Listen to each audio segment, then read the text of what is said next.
Today I've got the Anycubic Kobra 3 combo, Anycubic's latest multi-filament printer. And I'm going to be doing an unboxing for you guys as well as the initial setup. I'll also be talking about the price of the printer, the features, specs, and why I chose this printer over any other multi-filament printer on the market right now. So without wasting any more time, let's open it up.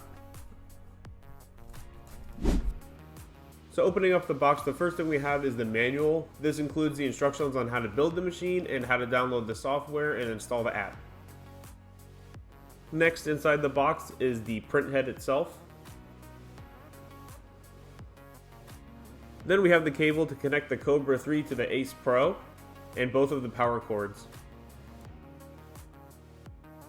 Next up, inside of this bag, we have the Bowden tube for singular filament printing, as well as all the tools and screws that you're going to need for the build. Here's the spool holder for single filament printing. Here's the touch screen display to control everything on the printer. Once everything is out, you can then pull out the printer and the Ace Pro.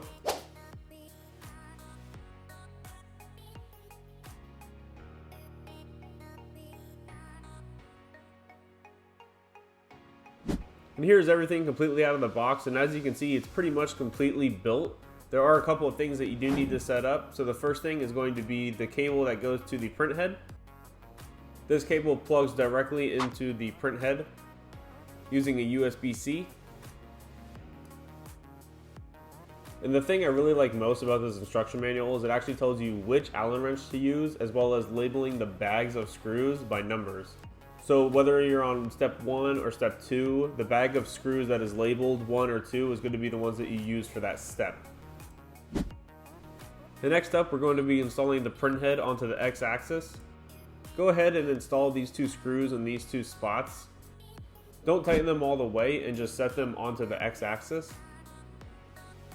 Once it's placed on there, then you can install those two screws completely and the other two underneath.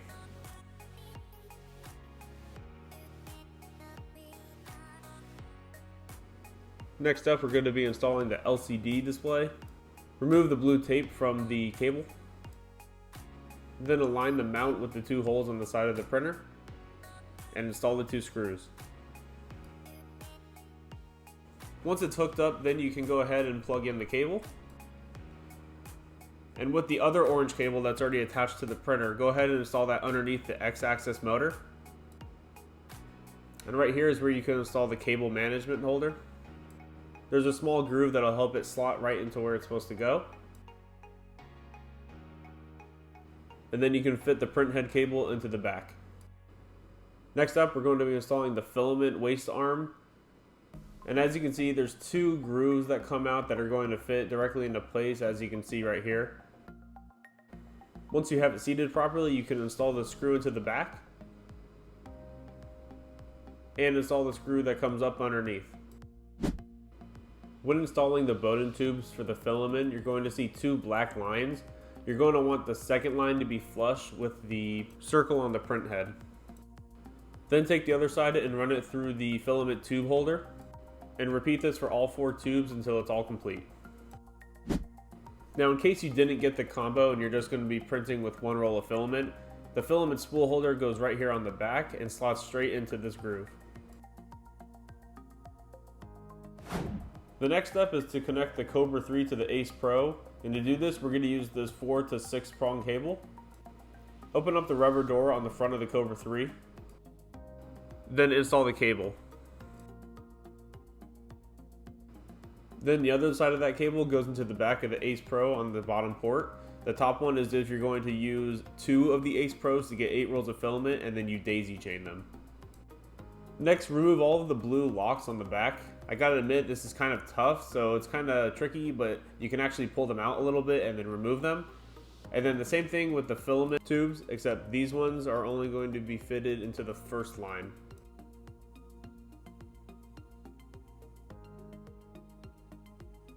Once that is complete, reinstall the blue locks. Next step, plug in both AC power cords into the back of the Ace Pro and the Kobra 3. And now for the best part.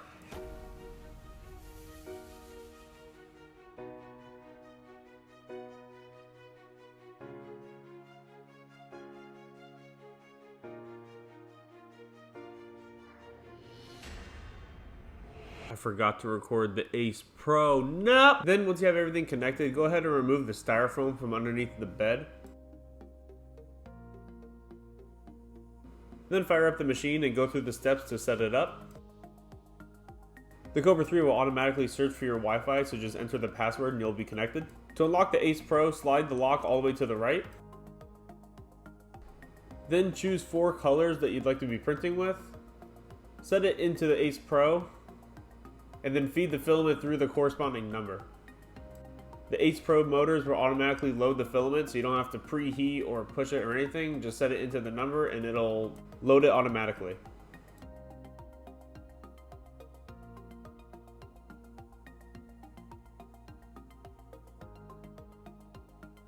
Once you've loaded all of the filaments of your choice, just close the lid and slide the lock back onto the left.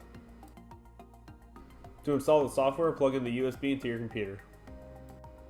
Click on the folder that's in English.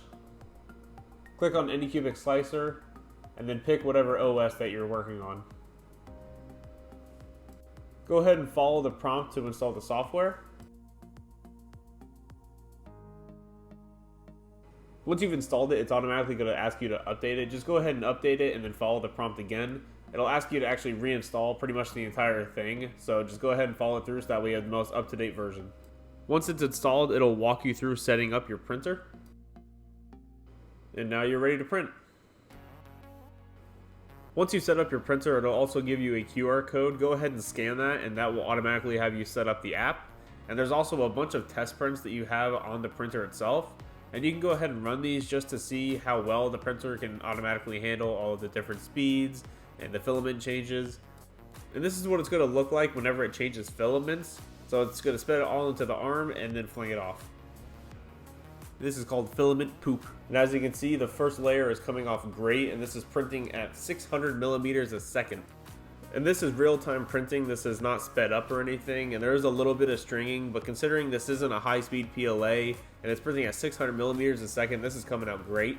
It did end up popping off the build plate, but that was just because the build plate was dirty. So I went ahead and cleaned it off with some IPA, and the second time around it came off great.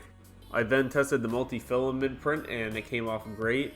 And the reason I chose this printer over the Bamboo A1 was because this machine came with the Ace Pro, which is an enclosed heated filament container, which is amazing. This one was also more affordable at $430 versus the $480 for the Bamboo A1. Plus, it's Anycubic's first try at a multi-filament printer. The only negative to this printer is it does spit off a lot more waste filament, but that's just a setting thing that you can change eventually in the slicer. So yeah, I've seen this printer pop up and I haven't seen a lot of people using it, so I decided to give it a shot. And for my first Anycubic printer, I'm really impressed. And as you can tell, the multi-filament print came off great. And I'm super excited to start printing all sorts of things on this, as I've never had a multi-filament printer. And that is all I got for you guys for today. I hope you guys enjoyed the video. I didn't want to make this an unboxing and a review, as I haven't hardly even tested it. I'm going to start printing a lot more multi-filament printers, as well as testing the speed of this printer, but before I give you guys a full-fledged review on the machine. So if you'd like to see that video and more 3D printing content, subscribe to the channel and let me know what else you guys would like to see me do. And I'll see you guys in the next video.